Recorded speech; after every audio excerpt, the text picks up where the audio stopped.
and I will be reading to you the story, tan, tan, tan, The Legend of the Bitter Gourd. Alamat ng Ampalaya. Let's start. Long ago, all kinds of vegetables lived in the town of Sariwa. There, labanos and mustasa merrily chased each other. Bawang, sibuyas, upo, and patola played patintero. Singkamas, talong, and luya had fun with hide and seek, while kamatis and kalabasa enjoyed their luksong baka. One day, a new vegetable sprouted. His name was Ampalaya. He had a very pale complexion and was very blunt to the taste. Because he was pale and blunt, Ampalaya was soon overcome with envy. He became irritable and hot-headed. He shouted at all the vegetables who went near his trellis, "Don't go near me! I don't need you! Go away!" Thus, all the vegetables of the town of Sariwa avoided Ampalaya. One humid night, Ampalaya thought of an evil plan. "I must have taste, color, beauty, like the other vegetables," whispered Ampalaya to himself. While the other vegetables dreamt in their sleep, Ampalaya carried out his plan. Quietly, he crawled closer to the trellis of his unsuspecting victims.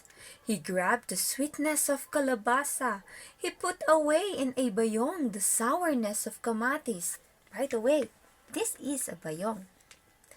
And the spice of luya. From the window sill, he stole the fair complexion of labanos.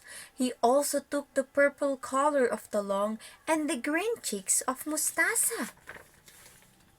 He got for himself the crispiness of singkamas, the thin skin of sibuyas, and the smooth face of kamatis, and even the roughness of patola. Ha ha ha ha! At long last, all their tastes, colors, and beauty are mine. I'm sure I will be envied by all vegetables," said Ampalaya to himself. "See? Mr. Tomato used to be color red, but now he doesn't have any color because Mr. Ampalaya stole his color." Let's continue. The next day, news of the great theft that happened spread. All the vegetables gathered together. They could not believe their eyes when an unexpected visitor appeared. A foreign vegetable. His skin was of different colors, and he could change the way he tasted. A remarkable vegetable indeed. But Kamatis doubted that the new visitor was a vegetable. So later that night, he gathered his fellow vegetables, and together they spied on the trellis of the foreign vegetables. Look, Mr. Kamatis is telling them, "Shh, be quiet. They'll be spying on someone." Together, they saw the foreign vegetable face the mirror and shed off one by one all the tastes, colors, and beauty from his body. They were all surprised when a pale vegetable suddenly appeared before them.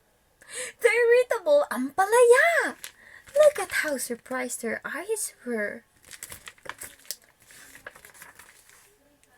Ampalaya was charged in front of the most green, most fresh, most nutritious court of vegetables. All the vegetables in the town of Sariwa attended the trial. The fairies of the sun, earth, water, and air were also there as judges. "The vegetable that possesses all the taste, colors, and beauty of nature has not yet been created," shouted the fairy of the sun. "You have been proven guilty of a crime against the law of vegetables and the law of nature," whispered the fairy of the earth. "Ah, Ampalaya, you will be punished," yawned the fairy of the water. As punishment, all the tastes, colors, and beauty you stole from your fellow vegetables will all be yours, roared the fairy of the air. And look at that. With a simple blow, something happened to Ampalaya. That's my punishment? What kind of punishment is that? Mocked the irritable Ampalaya.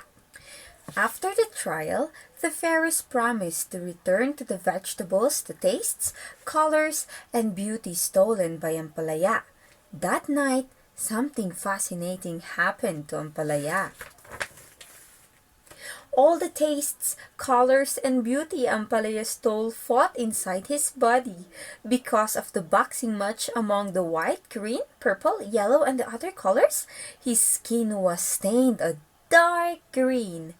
Now, because smoothness and roughness grabbed each other by the hair, all his wrinkles came out! Oh no! And because sweetness and sourness and spice shouted at each other, his bitter taste emerged. From then on, Ampalaya's color became dark green, his skin became wrinkled, his taste became bitter. Today, even if Ampalaya is nutritious, many people dislike him. But you know, Ampalaya is sorry for what he has done. So the next time you see him on your plate, try to taste him and forgive his mistake.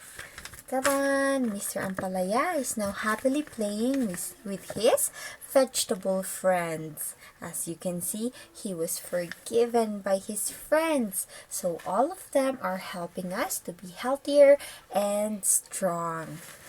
That's the end of the story of Mr. Ampalaya. I hope that you enjoyed the story as much as I did. And you should continue reading stories for learning too. The end. See you again next time.